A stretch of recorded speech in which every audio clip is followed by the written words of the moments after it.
Hello everyone, आप सभी का आपके अपने चैनल सारस ट्यूटोरियल पे बहुत बहुत स्वागत है।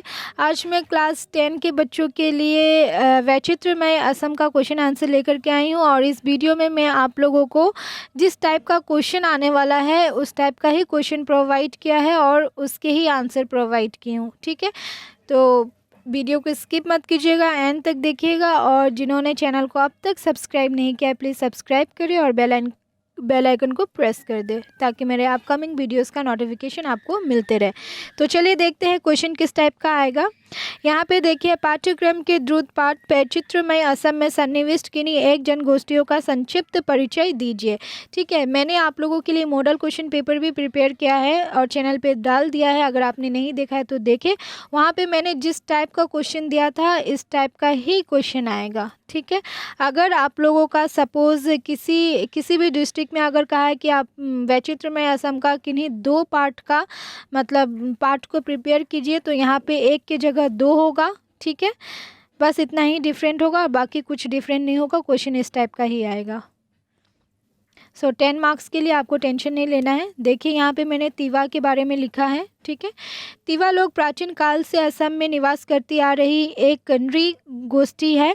ये लोग इंडो चीन के अंतर्गत तिब्बती बर्मी भाषा परिवार के तहत बृहद बोडो गुट से संबंधित है। वर्तमान में इस समुदाय के लोग असम के नागांव, मोरीगांव, कामरूप आदि इलाकों में बसे हुए हैं। तिवा वीर जोंगाल बहलू को प्राग ऐतिहासिक युग का महान राजा माना जाता है।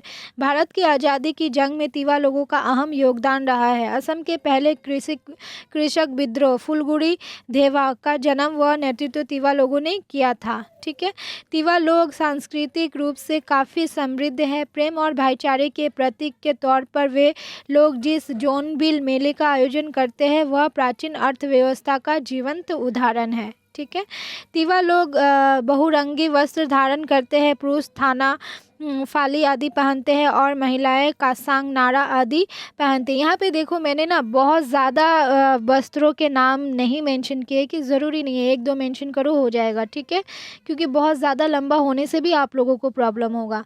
मुर्गी का मांस तथा सुअर का मांस तिवा लोगों का प्रिय खाद्य है।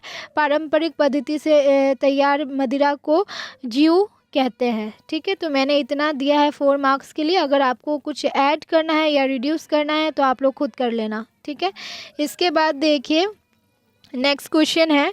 नेक्स्ट क्वेश्चन देखिए इस तरीके से आएगा कि पाठ्यक्रम के द्रुत पाठ वैचित्रमय असम में सन्निविष्ट किन्हीं एक जनगोष्ठियों के विशेष रूप से अपनी जनगोष्ठियों को योगदान देने वाले दो व्यक्तियों पर टिप्पणी लिखिए। ठीक है, मतलब कि यहाँ पे देखिए एक चीज़, यहाँ पे एक जनगोष्ठी के बारे में मैंने दिया है इसीलिए यहाँ पे एक जनगोष्ठी। ठीक है, और यहाँ पे दो व्यक्ति, बट अगर आप लोगों को 2 लेसन प्रिपेयर करने देगा तो यहाँ 2 की जगह 3 दे देगा क्वेश्चन में। ठीक है, बाकी और कुछ डिफरेंस नहीं होगा।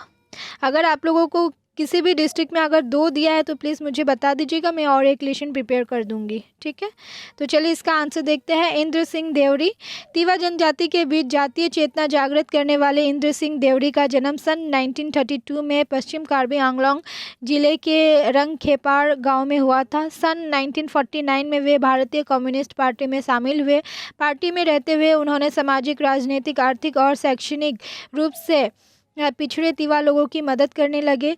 उन्होंने सन 1960 में तिवासा मिशन नामक एक सामाजिक संगठन की स्थापना की जिसका मकसद था कि तिवा लोगों के बीच फैले अंधविश्वासों को मिटाकर शिक्षा का प्रचार कर तिवा समाज को आधुनिक समाज के साथ परिचय कराना।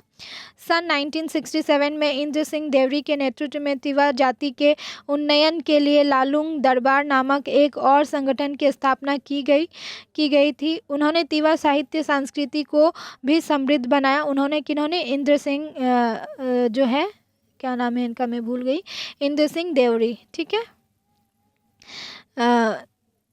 कहाँ गए, हाँ, समृद्ध बनाया। उनके लिखे गीत तिवा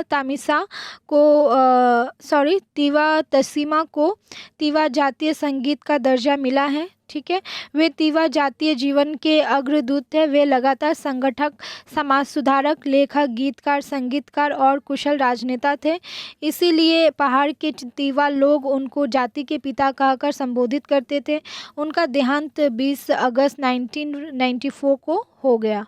ठीक है। तो इतना मैंने दिया, ये 3 मार्क्स के लिए आएगा। 2 शॉर्ट नोट लिखने देगा, 3 मार्क्स का। अगर 3 आता है तो 2 मार्क्स का आएगा।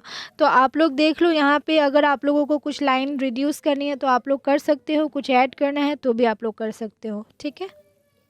इसके बाद देखिए नेक्स्ट है बलाईराम सेनापति। बलाईराम सेनापति असम के साहित्य सांस्कृतिक जगत के प्रतिष्ठित लेखक एवं सांस्कृतिक के साधक थे। उनका जन्म 3 मार्च 1931 को नगाँव जिले के ऐतिहासिक बारपुजिया गांव में हुआ था।